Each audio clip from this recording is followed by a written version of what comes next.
السلام علیکم ناظرین، فیفا ورلڈ کپ کی کوریج کے ساتھ آپ کا دوست، آپ کا ہوسٹ ایسے جامی شاہ حاضر خدمت۔ فیفا ورلڈ کپ میں اپ سیٹس کا سلسلہ جاری ہے۔ ارجنٹائن کے بعد 4 مرتبہ کی عالمی چیمپئن جرمنی کو بھی زبردست شکست کا سامنا کرنا پڑا ہے۔ اسے بھی پہلے کہ میں ویڈیو شروع کروں، میں آپ سے کہوں گا میرے چینل کو سبسکرائب کیجئے اور لائک کیجئے۔ ماجرا کچھ یوں ہے کہ جاپان کے متبادل کھلاڑی ریسوڈان اور تھیاکوما ایسیانو کے شاندار گولز کی بدولت 4 مرتبہ کی عالمی چیمپئن جرمنی کو اپ سیٹ شکست کا سامنا کرنا پڑا ہے۔ دوحہ اسٹیڈیم میں گروپ ای کے اس میچ میں دونوں ٹیموں نے شاندار کھیل کا مظاہرہ کیا اور یہ ایک کانٹے دار مقابلہ تھا، مگر قسمت کی دیوی جاپان پر مہربان رہی۔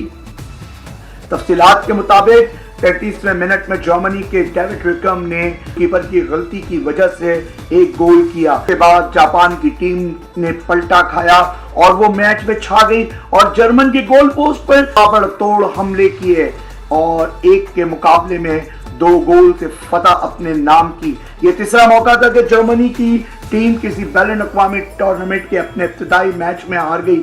سعودی عرب کے بعد جاپان بھی ایشیا سے تعلق رکھنے والی وہ دوسری ٹیم بن گئی ہے جس نے سابق عالمی چیمپئن کو اپ سیٹ شکست دی۔ اس کے بعد جاپانی تماشائی تو جھوم اٹھے، خوشی کے مارے جھوم اٹھے، مگر کیمپ میں سکوت طاری ہو گیا اور ہر جرمن کھلاڑی آنسوؤں سے زارو قطار رو رہا تھا۔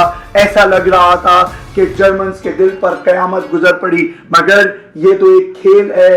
یورپینز، خاص طور پر جرمنز، فٹ بال کو عبادت کا درجہ دیتے ہیں، اس لیے ان پر یہ خبر جرمن شائقین پر بجلی بن کر گری۔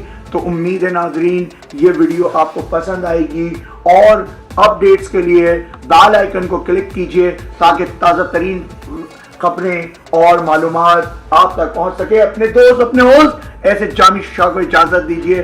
ٹیک کیئر، بائے بائے۔